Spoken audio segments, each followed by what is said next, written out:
안녕하세요. 신경과 정지향입니다. 오늘 제가 말씀드릴 내용은 알츠하이머병 치매에 관한 내용입니다. 사실 여기 노인성 알츠하이머병 치매라고 써놨는데요. 이 알츠하이머병은 꼭 노인에게만 생기는 병은 아닙니다. 65세 이전에 생길 경우에는 저희가 초록이 알츠하이머병이라고 또는 조발성 알츠하이머병이라고 하고요. 65세 이후에 생기는 경우에는 노인성 알츠하이머병이라고 말씀을 드리고 있습니다.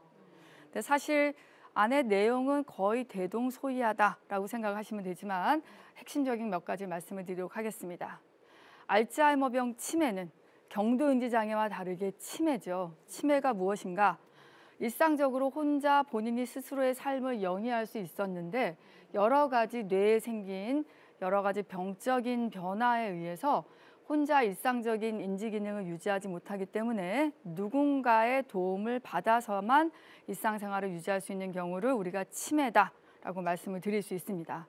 근데 놀라운 것은 이러한 치매를 일으키는 질병이요. 자그마치 70가지 이상 정도 됩니다. 그래서 되돌릴 수 있는 것이 있고 되돌릴 수 없는 것들이 있는데요. 되돌릴 수 없는 것 중에 가장 유명한 게 알츠하이머병이지요. 이런 전체적인 치매에서 퇴행성 뇌질환이 있고 알츠하이머병은 대략적으로 75에서 80% 정도를 차지하고 있습니다. 그래서 굉장히 많은 퍼센테이지를 차지하고 있고 특히 85세가 넘어가면 대다수의 치매가 알츠하이머병이다라고 생각하시면 되고요.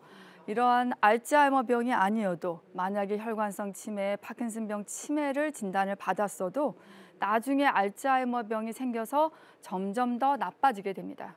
그럼 알츠하이머병은 뭘까요?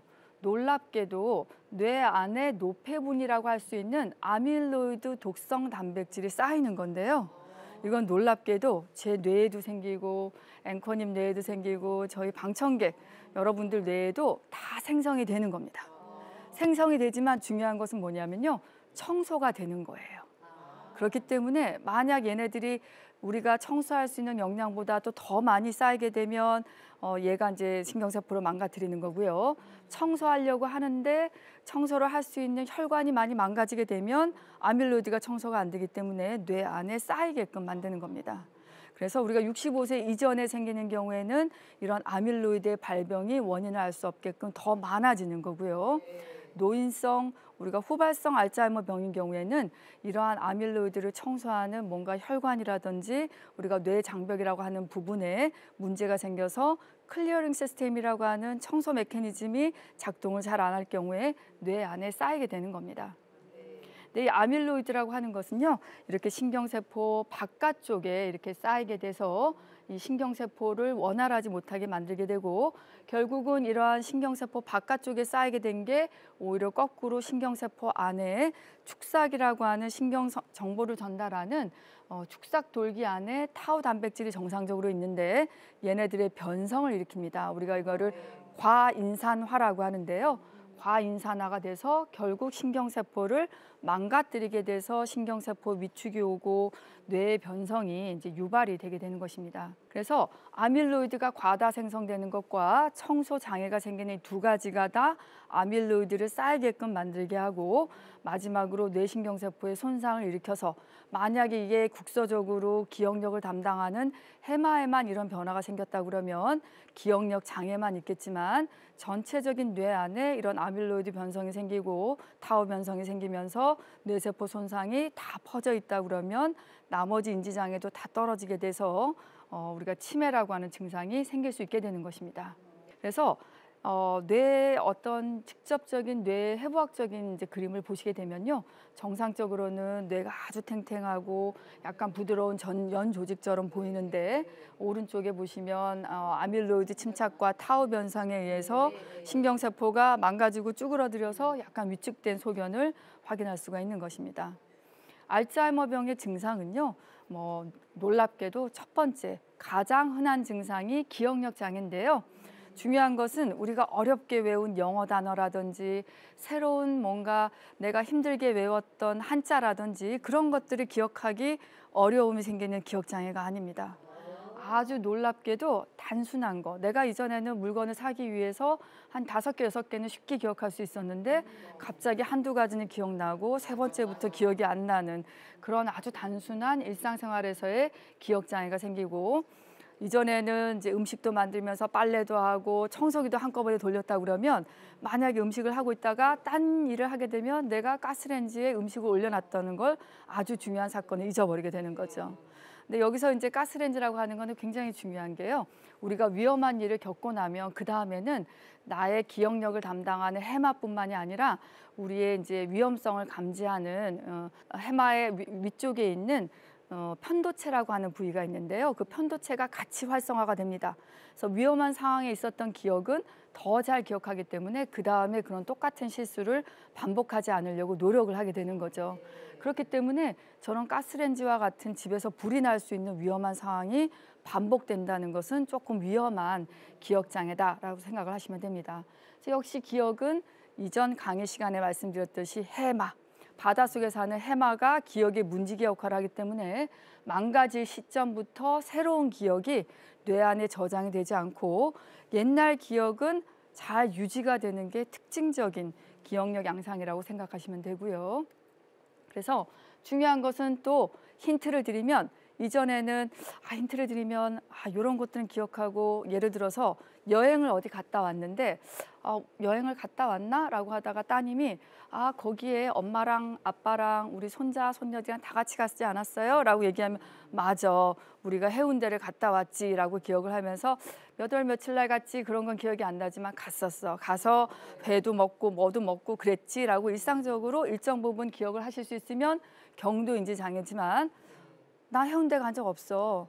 너희가 나를 언제 데리고 여행을 갔었니? 우리 여행 같은 데 간 적 없었다. 그렇게 딱 기억을 하지 못하게 되면 이것은 경도인지 장애보다 조금 더 병적인 기억 장애구나 라고 의심을 해봐야 됩니다. 그래서 이러한 기억 장애가 대화 내용, 날짜, 본인이 했던 거, 어떤 아주 단순한 새로운 정보, 집 앞에 생긴 가게라든지 뭔가 어떤 새로운 물건에 대한 이름이라든지 이런 쉬운 일에 대한 기억력이 떨어지게 되는 거고요.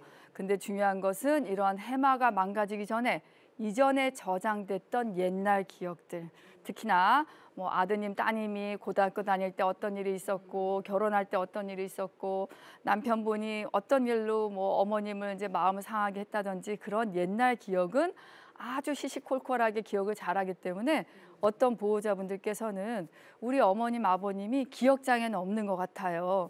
옛날 일은 너무 잘 기억하시는데 방금 전에 뭘 먹었던 거, 약을 먹었던 거, 우리가 대화 나눴던 내용들을 기억하지 못해요 라고 대답을 하시게 되는 이유가 되는 겁니다. 근데 중요한 것은 기억장애로 시작되는 경우도 있고요. 그 외에 다른 증상으로 생기는 경우도 있습니다. 예를 들어서 잘 다니던 따님 집이나 아드님 집을 못 찾게 되고 잘 이용하던 대중교통을 이용하지 못하는 방향 감각 저하도 생기게 되고요. 특징적으로 최근에 만났던 사람들 이름이라든지 어떤 경우에는 잘 사용하는 뭐 컴퓨터, 텔레비전, 책상, 숟가락, 젓가락 이런 일상적인 단어에 대한 언어 장애가 생기는 경우도 있고, 워낙 이전에 뭐 간단하게 사업을 하셔서 아주 일상적인 그런 계산을 잘했던 분들이 단순한 이제 계산, 물건을 산다든지 그럴 때 계산 장애가 생기는 경우도 있고, 이런 것들을 통틀어서 이전에는 전혀 문제가 없었는데 돈 관리를 한다든지 은행 업무를 하려든지 집안에서 대소사를 결정하는 데 있어서 판단 장애가 생기는 경우도 있습니다. 아까 말씀드렸던 것처럼 기억력이 먼저 나타나는 경우가 대다수이지만 이 그 외의 증상으로 나타나는 알츠하이머 병들도 있을 수 있습니다. 사실 근데 기억 장애는요, 우리가 이제 많은 분들이 느끼시지만 여러 가지 일을 하다 보면 우리 전두엽에 과부하가 생기면 막상 중요한 거, 핵심적인 거, 내가 꼭 해야 될 일을 잊어버리는 실수를 하는 경우가 종종 있습니다. 그거는 이제 모든 분들이 경험하시고요. 심지어 저희가 이제 진료를 보는 의사들도 많이 경험을 합니다. 아까도 말씀드렸듯이 우리의 기억 장애를 우리가 스스로 보완할 수 있으면 큰 문제가 되지는 않는데요.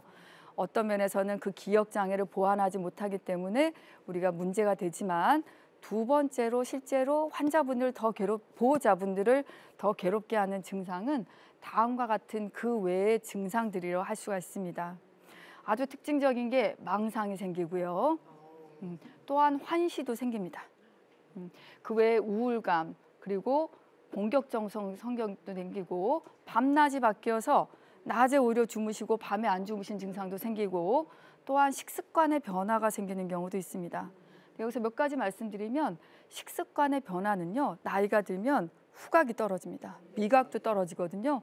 그렇기 때문에 음식에 대한 미적인 맛에 대한 감각을 못 느끼신 경우가 있고, 또한 전두엽에서 이런 위에서 올라오는 신호를 인지하는 게 떨어지기 때문에 내가 충분히 먹었을 때 위에서 오는 포만감을 뇌에서 못 느끼기 때문에 밥을 먹을 때 소식을 하고 내가 먹었다고 생각하고 안 드시는 경우도 있습니다. 또한 어떤 경우에는요, 미각 후각의 그런 어떤 피드백이 달라지면서 본인이 좋아하지 않던 음식을 오히려 약간 크레이빙처럼 찾아서 먹는 경우가 생기는 경우도 있습니다. 그런데 실제로 가장 힘든 증상은 망상입니다. 망상. 그런데 망상이 왜 생기냐면요, 우리가 알츠하이머병, 모든 치매랑 마찬가지지만 알츠하이머병에 생기는 3대 망상이 있는데요. 피해 망상, 도둑 망상, 버림 망상이 있습니다. 그런데 첫 번째, 도둑 망상은요, 내가 물건을 어디 놔뒀는데 그 물건을 내가 옮겨놨다는 걸 기억하지 못하는 거예요. 그러다 보니까 나는 옮기지 않았는데 나의 중요한 지갑이 그 자리에 없어요. 그러면 곰곰이 생각해 보니까 며칠 전에 며느리가 왔다 갔거나 가깝지 않은 손주가 왔다 갔다, 그것만 기억을 하시는 거죠. 그래서 누군가가 이걸 가져갔구나라고 의심을 하는 도둑망상이 생길 수 있는데, 첫 번째는 그 원인 자체가 내가 물건을 옮긴 것을 기억하지 못하기 때문에 다른 사람을 의심하게 되는 겁니다. 그래서 이러한 도둑망상의 원인이 그 사람을 미워하기 때문이 아닌 거예요. 기억장애가 있기 때문에 이런 도둑망상이 생기는 겁니다. 두 번째는 피해망상인데요. 피해망상도 사실 기억장애와 연관될 수는 있지만 그 안에 깔려있는 것 중에 가장 첫 번째가 남편이라든지 부인이 부정한 행위를 한다는 부정망상이 있거든요. 근데 그 부정망상이 바로 그 전에 환자분이나 보호자분하고 관계가 원만하지 못했을 때 이 사람 때문에 내가 여러 가지 힘든 일이 있었고 굉장히 고통스러웠고 그런 것만 남아있기 때문에 그거 오히려 거꾸로 그 사람한테 투사를 해서 그 사람이 바람을 핀다는 부정망상이 생기게 되는 거고요. 마지막으로 세 번째, 버림망상은 정말로 가족분들하고 관계가 안 좋았을 때 내가 이렇게 인지장애가 생기고 치매 증상같이 본인 딱 치매라고 느끼진 않아도 변화됐다는 걸 느끼는데, 이렇게 내가 나빠졌는데 혹시 가족분들이 나를 버리지 않을까라는 그런 망상 때문에 버림망상이 생기는 겁니다. 그래서 이 피해망상과 부정망상, 버림망상이 다 하나의 커다란 카테고리 안에 피해망상이라고 생각하시면 됩니다.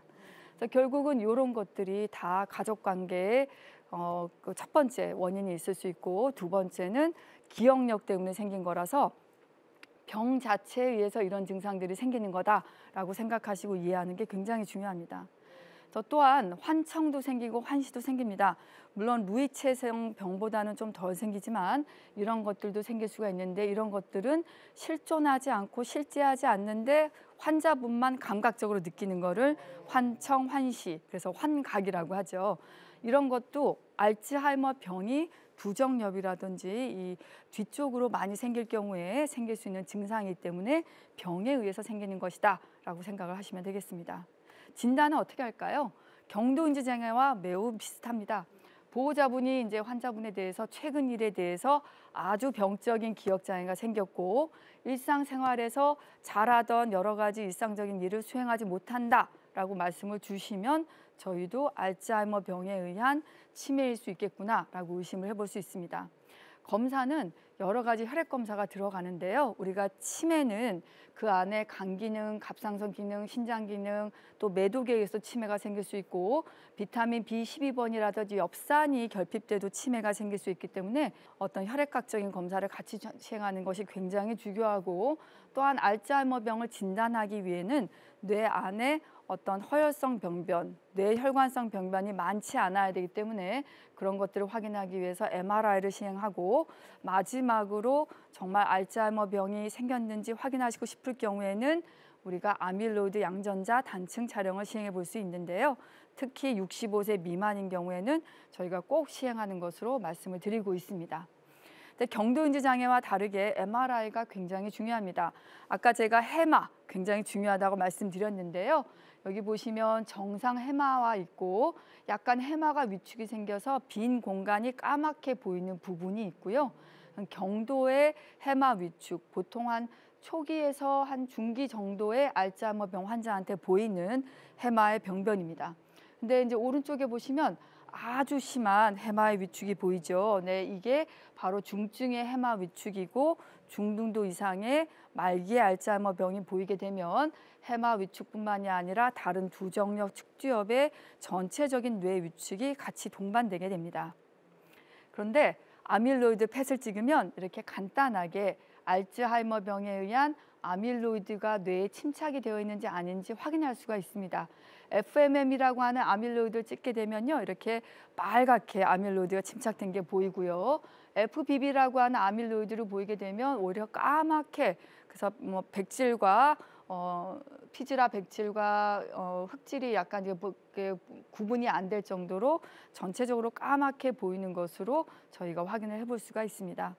어떻게 진행되냐면요, 처음에 약간 이제 인지장애로 시작됐다가 점차 사회 능력, 직장 동료가 환자의 증상이 이상하다는 걸 느끼고 환자는 이런 것에 대해서 약간 불안하고 우울감이 느끼게 되면서 초기로 넘어가게 되면 중요한 본인에 대한 정보는 간직하지만 여러 가지 일상적인 인지 능력이 떨어져서 이제 기억력을 유지하기 위해서 누군가의 도움을 필요로 하기 시작하는 단계가 되는 것이죠.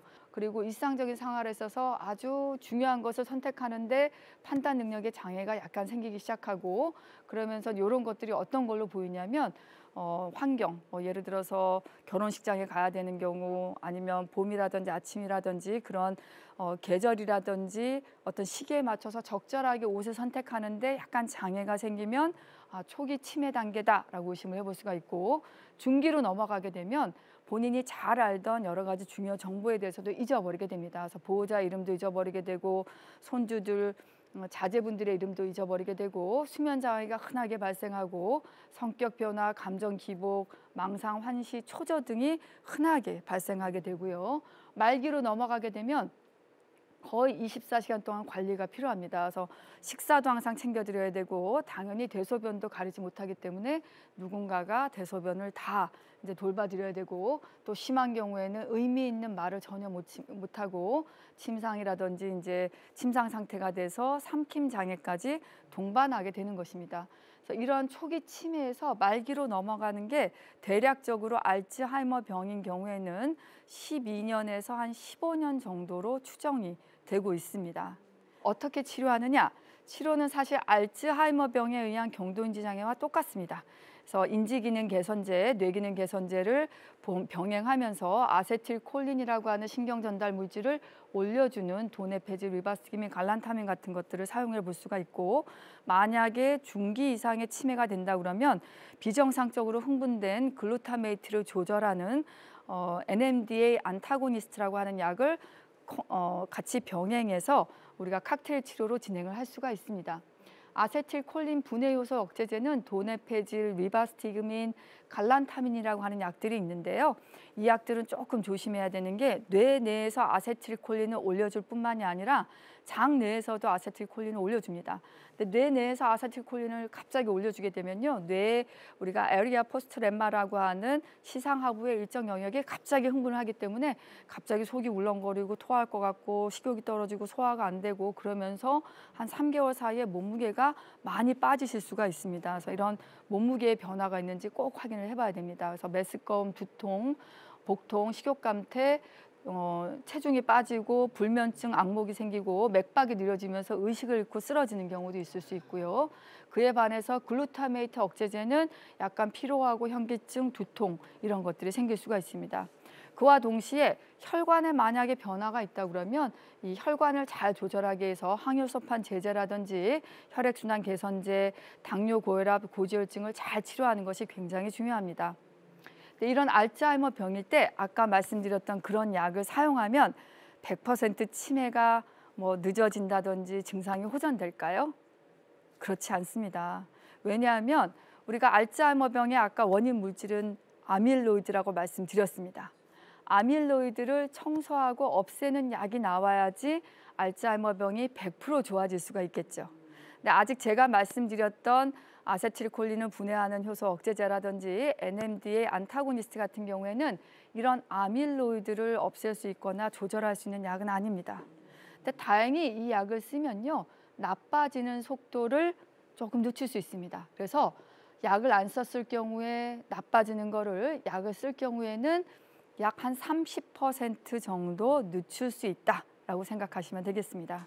우리가 치매 환자와 더불어 잘 살려면 이런 제가 말씀드렸던 진단을 적절하게 하고 또 방금 말씀드렸던 아세틸콜린 분해 요소 억제제라든지 항혈소판 제제 또 중증으로 넘어갔을 경우에는 NMDA 리셉터 안타고니스트와 같은 약들을 적절하게 끝까지 유지하는 것이 제일 중요하다고 하겠습니다.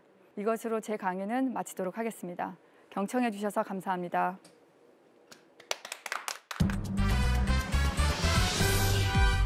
교수님, 지난 시간 경도인지장에 이어서 오늘은 다양한 알츠하이머의 증상, 또 진행, 치료에 관해서 유익한 시간 가져보았는데요. 또 시청자 여러분들 주변에도 알츠하이머병을 가지신 분들을 어렵지 않게 보실 수 있을 것 같아요. 네, 그래서 시청자 여러분들께 이것만큼은 꼭 기억하였으면 좋겠다 할 만한 것이 있나요? 네, 첫 번째는요. 우리가 환자분이 나타나는 증상 자체가 보호자분을 미워하거나 싫어서 나타나는 게 아니라 병에 의해서 나타나는 증상이라고 생각을 하셔야 되고요. 두 번째는 제가 말씀드렸던 여러 가지 약물적 치료가 한계가 있다는 겁니다. 하지만 그 약물적 치료를 유지했을 경우에 확실하게 나빠지는 속도를 한 35% 정도 늦출 수 있기 때문에 지속적으로 약물 치료를 유지하시는 것이 중요합니다. 여기에 덧붙여서 제가 꼭 말씀드리고 싶은 거는 제가 강의 때는 말씀 안 드렸지만 사실 알츠하이머병의 원인이 아밀로이드에 의한 독성 영향이라고 말씀드렸는데요. 아밀로이드를 제거하거나 쌓이지 않도록 하는 백신이라고 하는 치료제들이 미국에선 개발돼서 이미 상용화되고 있고 아마 조만간 한 2년에서 3년 내에 우리나라에 들어올 가능성이 높기 때문에 이 치료에 대한 희망을 잃지 않으셨으면 좋겠습니다. 이 알츠하이머병은 주변 어르신들도 대단히 관심이 많잖아요. 그래서 저 또한 다음 강연이 기대가 됩니다. 다음 강연은 어떤 주제예요? 네, 제가 이제 병에 대해서 말씀을 드렸고요. 이번에는 이제 보호자분들께 말씀드리고 싶은 것을 말씀을 드리고자 합니다. 정말 치매 환자를 돌보고 있는 보호자분들이 어떤 마음가짐을 가지셔야 되고 어떻게 하셔야 되는지 중점적으로 말씀드리도록 하겠습니다. 네, 교수님. 다음 강연도 이 치매 보호자분들이 꼭 보셨으면 좋겠는 저의 개인적인 마음이 있습니다. 네, 함께 해주신 시청자 여러분 고맙습니다. 오늘도 주님 안에서 승리하는 하루, 건강한 하루 보내시길 바랍니다. 저희는 다음 이 시간에 찾아뵙겠습니다. 고맙습니다.